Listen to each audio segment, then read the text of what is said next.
Alright guys, so we're actually in Lake Mungo now. We have been since we got off the bitumen back at the information centre.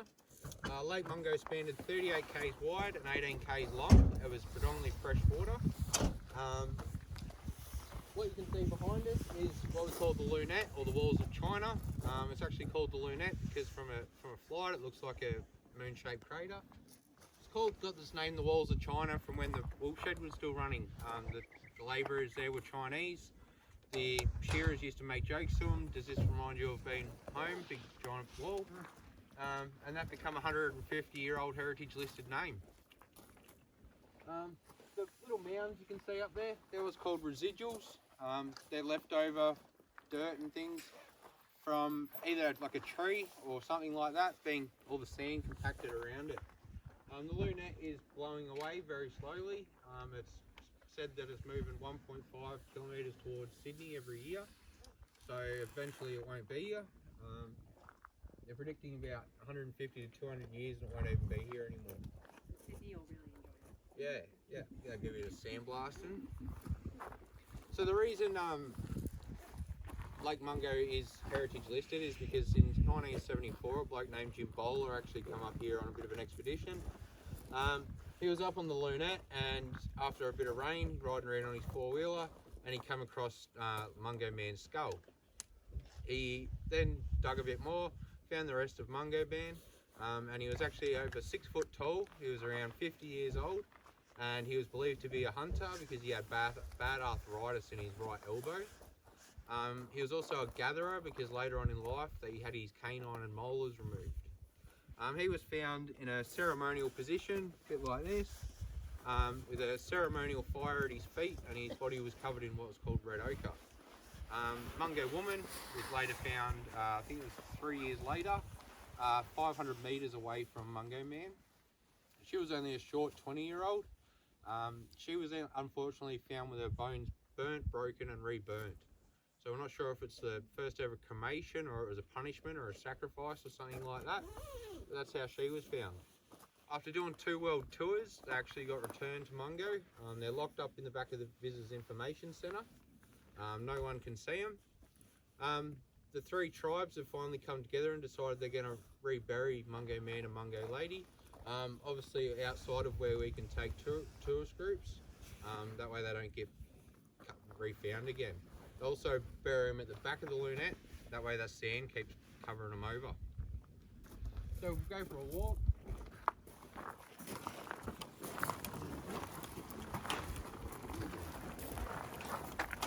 A yuck tree or a waning bush. These little yellow orange berries up there. Anyone can guess how it got its name? Exactly right. So what the Aboriginal people used to do with them is soak them in water for about a week, then they'd take the berry out, crush it up, and the breastfeeding mother would actually rub it on her breast. That's how they got the babies to wean off the boob. Also works on beer, trust me, tastes like shit. But yeah, that's what they used it for. So fellas, watch your beers. Ladies, I can sell them by the berry if you're after a bit of a cure to get the husband off the beer.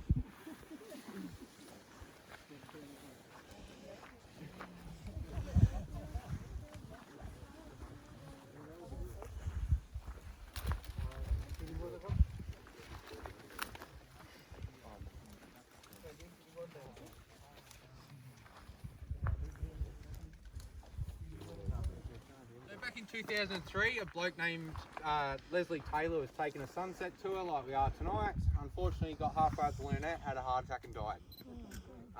That's why the story sucks telling it, because you look around, sometimes we get the older groups and you're like, oh shit. So what we've got on here is actually the 5 handprints. They're the 5 handprints of his grandchildren. You've got the sigil of the bilby and the eagle representing his mother and father. The white in the middle represents Lake Mungo. The little sunset down the bottom for the sunset tours. A bloke named Badger Bates actually did this for him. He also did the one out the back of the Visitors Information Centre. So if you come around the back, there's actually 2 hands on there as well, a coloured hand and a white hand. They're not shaking hands. It's a bit more like a fist bump, mutual respect sort of thing. Could have been coronavirus, I don't know. You've also got 3 emu prints on the back. They signify Leslie going up into Dreamtime. Can anyone guess what these scratches are representing? close. Darling. Close. Maybe. Do you know? Absolutely nothing. I just had you going. So the actual scratches, this rock was meant to be up on the Lunette where Leslie passed away. The track's backed in. Big rock fell off little truck. So they said, oh, this is where Leslie wants to be. After about a 6-pack of beers, Badger actually told us that stone weighs 2.5 tonne and there was no way in hell 5 blokes were putting it back on the truck. So they cemented it there and kept the story alive. So we'll head along the boardwalk up to the platform.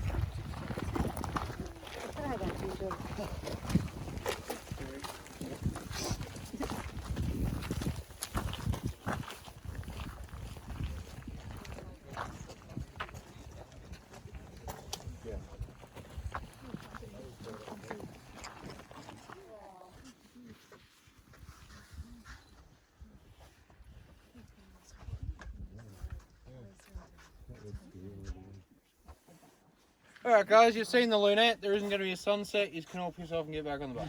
No one ever just walks off and goes.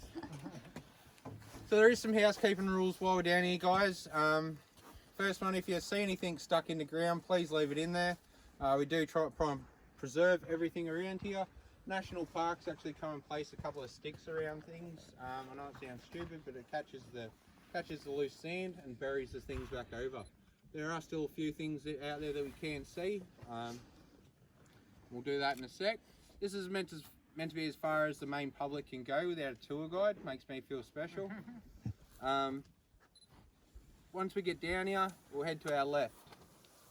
So just keep in mind too, snakes are out here. If you do see one, yell snake and stand still. So I can run the other way. You can be left there to deal with it. So we'll head down here. Wide angle no photo wide angle yata tini see zoom me photo ekata kali nanne kya take Heaps of them, brown, really black. ana pata arunda kya tu ganda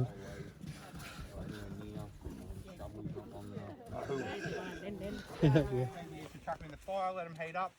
Get their George Foreman or their frying pan, and that's how they cooked everything. These are all looking at me like so serious, like this is scary. I'm like interviewing for a job. What they'd also use them for is they've got little divots in them, some of them. They'd actually get the ember out of the fire, put another one, matching one on top, and that's how they transported fire to light the next one. They're also used, it's not poo, it's a rock. They're also used to cook an emu. Anyone have a guess how you cook an emu? slowly Hey? slowly Slowly? Yep. Under the sand. Under the sand, hungies, close, yeah, pretty much. Someone once told me you put an emu in a pot with a rock, and once the rock's tender, it's ready. What they actually did is found an anthill or a termite mound, hollow that out, put in the heat beads, light their fire. They'd go find their emu, dong him on the head, put him in the ant mine, or the ant mine, termite mound, with a stick up his neck and a stick in his beak. Once he was whistling and blowing a bit of steam, they knew he was ready. You don't believe me, do you? No. It's called a midden. They're actually down at the information centre. They've actually, yeah, a lot of write-ups about them down there. They did though. I don't get paid the big money to lie to you. There's bones in the wood.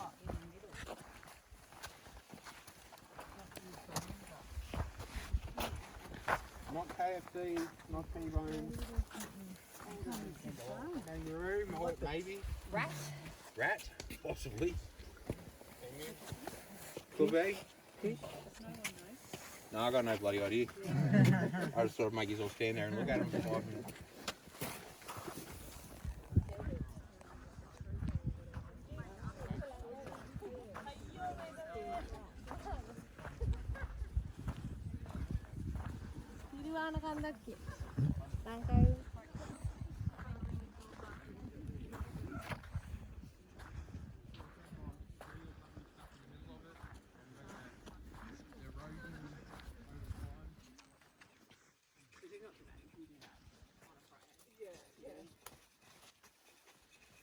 Oh, you're finally all here now. Alright. So what I've got in my hand, guys, is it's a calcified tree. It's been sitting in the lake bed for so long that it's actually calcified. But what the Aboriginal people used to do with it is make their white body paint out of it. So they get a little bit of it, crush it up, add a bit of water.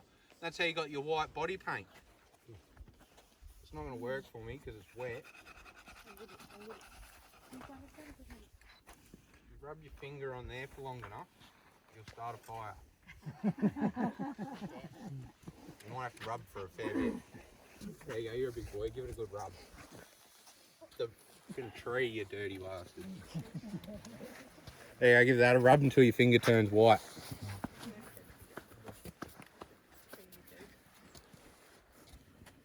So it's usually a lot easier, but it's just wet. You've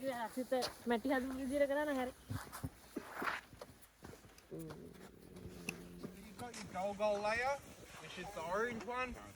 It's about 50 to 60,000 years old. The middle one, which is the lower Mungo layer, which is about 40 to 50,000 years old. And the upper Mungo layer, which is 30 to 40,000 years old. They're all, the different dirts come from the different lakes of Willandra Lake system. There is 5 of them in the lake. If you've come up Arumpo, you would have went through Lake Arumpo to get here. Yep, no one. Yeah, go back to sleep. So what they're all the dirt that's caught on a tree stump or something like that. And then the excess is broken off and breaks down into this sand that we're all walking on. They also fall apart with the bushes and things like that. Some of them got trees in them. Once the tree falls down, it brings half the residual with it, which is unfortunate because it means this will be flat within a few years. So we'll head up to the next one. Once I photobomb your photo. Ancient year-old bloody things around here and a star picket right in the middle. Doesn't make much sense, but when the lake first dried up, a couple of brothers come over from Glasgow. They thought that they'd try a bit of farming over here. They predominantly run sheep and goats, and would have run a fence line straight through here. They were from Glasgow, so the patron saint of Glasgow is Saint Mungo. That's how Mungo got its name. And then the Aboriginal people actually adopted it because to them it means canoe or meeting place, hence the lake. So we'll head straight across.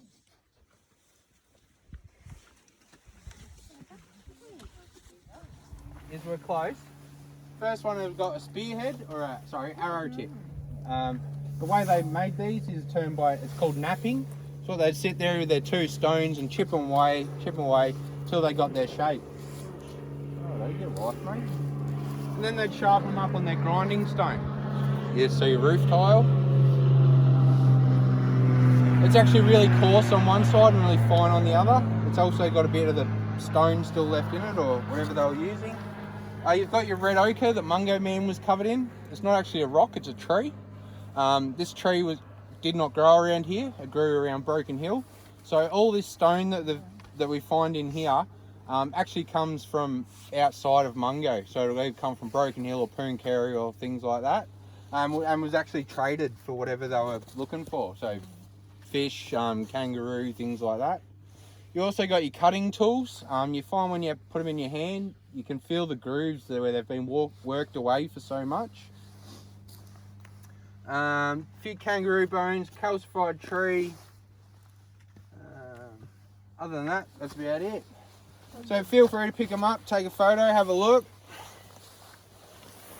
So there's a bit of a story about Mungo that if you take anything from Mungo, you actually get a bit of bad karma.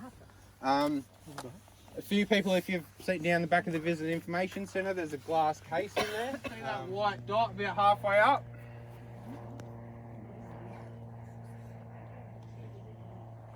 Yes. Yeah, you can all see it. See it? Yep, it's bird shit.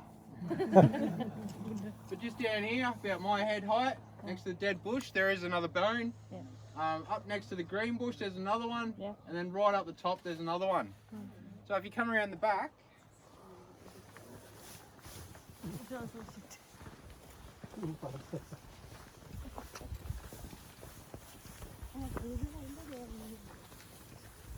behind that green bush there's another cluster of bones, and then right up the top there's another one. So when I first started this, it was presumed they could have been human remains. Unfortunately, they weren't. They found it to be a wombat. So national parks will not climb this or anything like that. Excuse me. They will not intervene with anything like that either. They just think they let it wash out and come down naturally. So just where you walked around, there should be a lot of bone fragments on the ground as well. Yeah. All right, we'll head up the back. They still walk that high school. There's a high school half an hour away, or in one direction. So kind of in.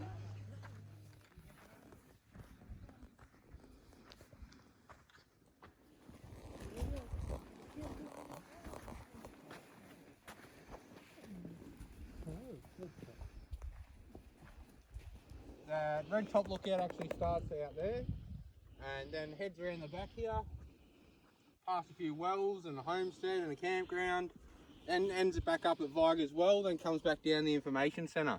So this part is the part that's closed that you can't go on.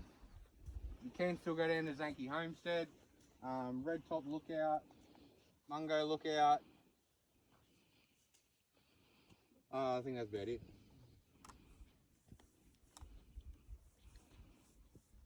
Why is it closed? Because they found some old fireplaces and stuff out there. They're trying to date them. Yeah. Then they argued how to fix it, whether they just cover it back over or reroute the road. They finally decided to reroute the road. That's why the grader's out the front of the lodge. Yeah. And then it rained and they go, we'll do that next week instead. So. Yeah.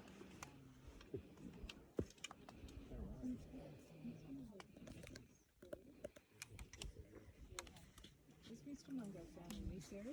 Like in this bit?